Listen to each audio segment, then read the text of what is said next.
یہ پورے کارنامے کا خلاصہ ہے۔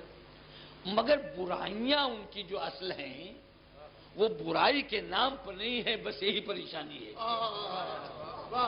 برائی کے نام پر برائی کی جائے تو اصلاح ہو جائے گی، لیکن برائی جب اچھائی کے نام پر کی جائے، جب کل علماء اخلاق نے لکھا ہے کہ اسے جہل نہیں کہتے، جہل مرکب کہتے ہیں، اور جہل مرکب کا علاج محال ہے۔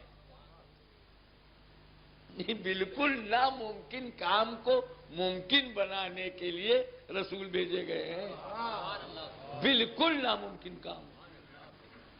یعنی میں اپنی زبان میں کہا کرتا ہوں کہ بنجر زمین میں، شورازار زمین میں روحانیت کا بیج بونا، بیج بھی ضائع ہو جائے، کرما یہ ہے۔ کم سے کم اگر آپ الفاظ میں ادا کرنا چاہیں تو یہ ہے، آج تک یہ نہیں معلوم، کسی کو نہیں معلوم، بس عقلی گدے ہیں کہ اپنی لڑکیوں کو زندہ درگور کیوں کرتے تھے۔ 2 قبیلے پورے کے پورے اپنی لڑکیوں کو زندہ درگور کرتے تھے۔ اچھا، ایسا نہیں ہے کہ کچھ ضمیر والے نہ ہوں، اس میں بھی ایک بات تھی کہ میں اپنی لڑکی کو زندہ درگور کرنے جا رہا ہوں، یہ ارادہ معلوم ہو گیا لوگوں کو، تو ایسے لوگ تھے کہ کہتے تھے اچھا ہمیں دے دو، ہم پال لیں گے اسے، تو اکثر دے بھی دیتے تھے۔ تو اب یہ آخر یہ بات کیسے پیدا ہو گئی؟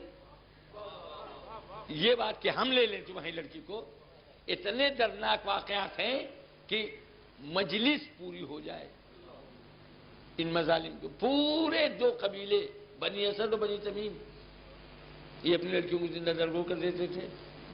یہ ایک واقعہ میں نقل کیا کرتا ہوں کہ ماں باپ ہیں، پہلا بچہ ایک لڑکی، انہوں نے مہلت حیات دے دی کہ جب تک لڑکا نہ پیدا ہو اسے زندہ رہنے دیا جائے۔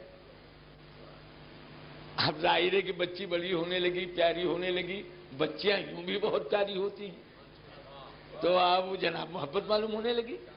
اب فطرت سے کہاں تک رہے وہ، یہاں تک کہ بچی 3 برس کی ہو گئی، ان کے لڑکا نہیں پیدا ہوا۔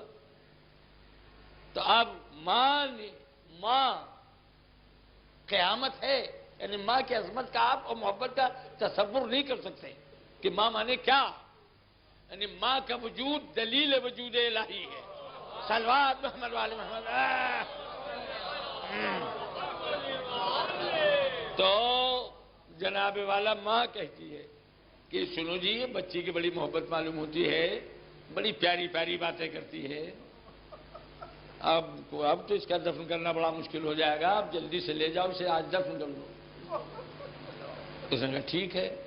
تو ماں نے کھانا کھلایا، نہلایا، کھانا کھلایا، کپڑے پہنایا اور حوالے کر دیا کہ جاؤ دفن کراؤ۔ یہ گیا، ریت ہٹائی، گڈھا کھودا، بار بار بچی پوچھے کہ بابا یہ سب آپ کیا کر رہے ہیں، تو اپنے ظلم کے لیے کیا بتائیں۔ خیر گڈھا کھودا، اس نے بچی کو رکھ دیا اس میں۔ جب رکھ دیا تو بچی نے کہا بابا مجھے باہر نکالیے، باہر نکال لیجیے۔ تو ایسا اس نے کہا کہ اس نے نکال لیا باہر۔ تو بچی نے اپنے کرتے سے باپ کی داڑھی میں لگی ہوئی ریت پوچھنا شروع کی کہ بابا آپ کی داڑھی گندی ہو گئی ہے، ارے مٹی اس میں لگ گئی۔ اب اس کا دل بھر آیا اور رونے لگا یہ بے اختیار ہو کے، اور جلدی سے بچی کو لٹایا، مٹی برابر کی، اور روتا ہوا آیا۔ جب بیوی نے پوچھا کیا بات ہے، کیوں رو رہے ہو، تو اس نے یہ واقعہ نقل کیا۔ دونوں کے ہچکیاں بج گئی، مگر یہ نہیں خیال ہوا کہ جائیں دیکھیں شاید اب تک نہ مری ہو، پھر اسے نکالنا نہیں، بس وہ تو گویا جیسے فریضہ شرعی رہا ہو، یہ کر دیا۔ تو اب میں بس یہی جملہ کہا کرتا ہوں اس واقعے کے بعد کہ جن انسانوں کو ان کے بہتے ہوئے آنسو بھی نہ جگا سکیں، ان سے رسول عربی کا سابقہ ہے۔ صلوات محمد علی محمد۔